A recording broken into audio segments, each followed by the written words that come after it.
Hello everyone. Today we'll be installing Mr. McGregor's fence. To install the fence, you'll need a couple of tools, so gather up the ones listed on your printed installation instructions.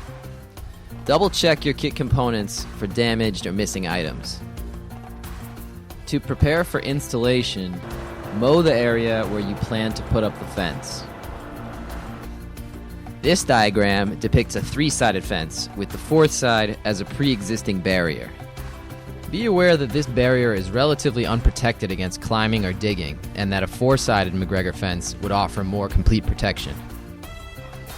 Our first step is to put batteries in the Energizer. Once they're inside, flip the switch and make sure that the light is blinking. Turn the Energizer off and mount it near where you plan to put up Mr. McGregor's fence. We've chosen to mount it on a wooden post, but it can also be mounted on the small spike, which is included with the kit. Next, we're going to lay down a plastic weed barrier along the length of the fence. This prevents weeds from growing up and touching the electric wires. An electric fence with weeds touching it is an electric fence that isn't working properly.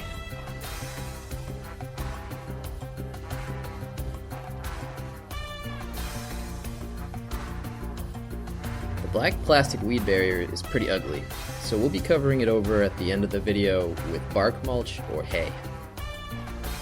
Now that our weed barrier is down, it's time to lay out the posts.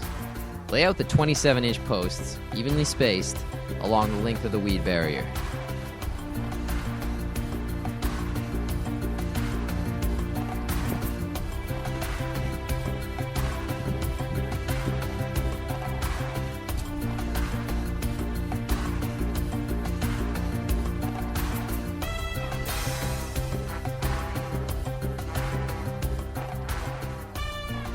Take out the green mesh and unroll a section.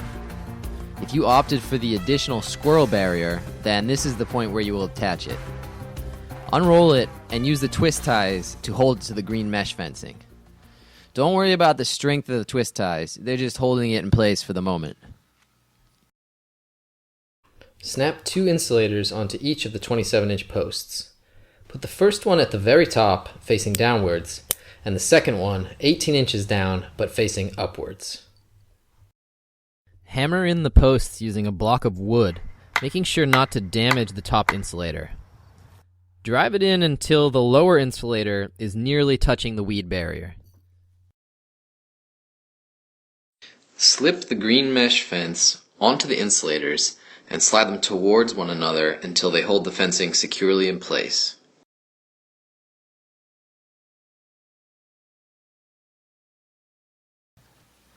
Now that you're getting the gist of inserting your posts, the video is going to demonstrate all the things you may have to do while putting up your green mesh fence. This includes going around corners, splicing together fence pieces, cutting fence pieces, and finishing off the fence.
If you want to make a gate for a wheelbarrow, then leave a gap in your fencing which is wide enough to accommodate one. Then cut a piece of fencing 6 inches wider than the width of your gap.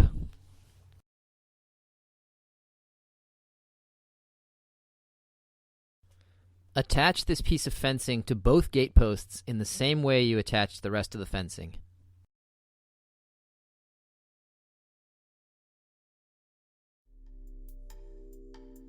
When you want to use your gate, simply remove this piece of fencing and bring your wheelbarrow through.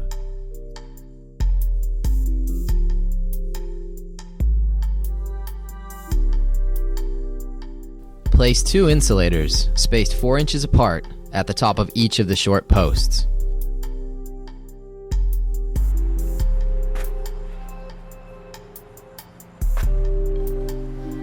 Lay out the short posts at equal intervals around the outside of the fence, just as you did with the first set of posts earlier.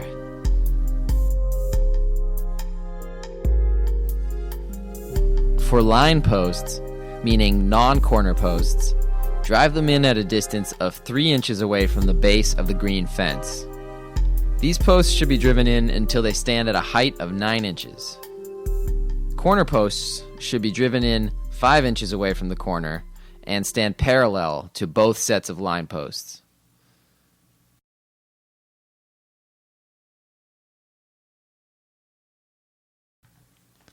Our next step is putting up the electric wires. The video is going to demonstrate all the different things you might need to do while installing the electric wire, such as starting a run of wire, connecting to a line post, going around a corner, looping back, and terminating.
Alright, now the fence is fully set up and it's time to cover up the weed barrier.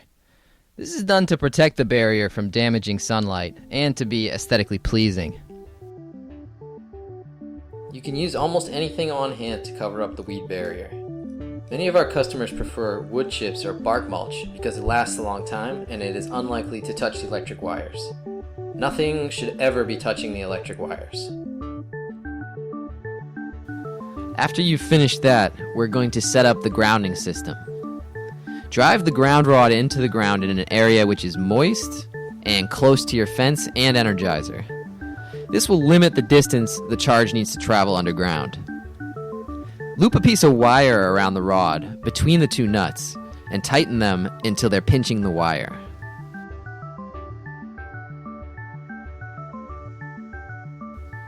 Run the other end over to your energizer and attach it to the negative grounding terminal.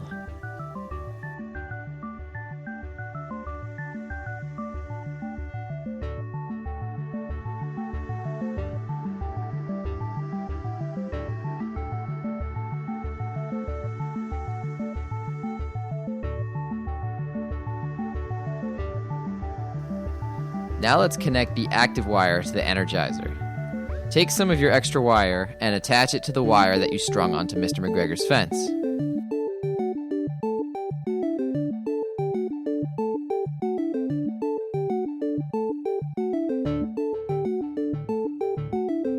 Use some electrician's tape to hold it in place.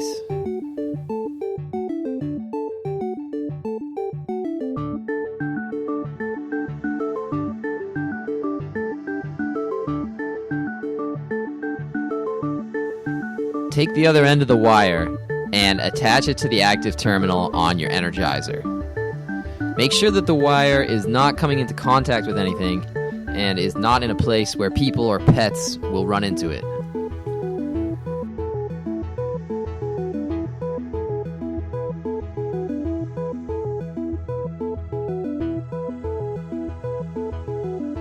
To test the fence, first turn it on and then hang the tester on the active wire. Place the tester stick into the ground and the small light should begin flashing. It can be difficult to see in the sunlight, so try making some shade if you're having difficulty. And now you're all done. And Mr. McGregor's fence is ready to begin protecting your garden.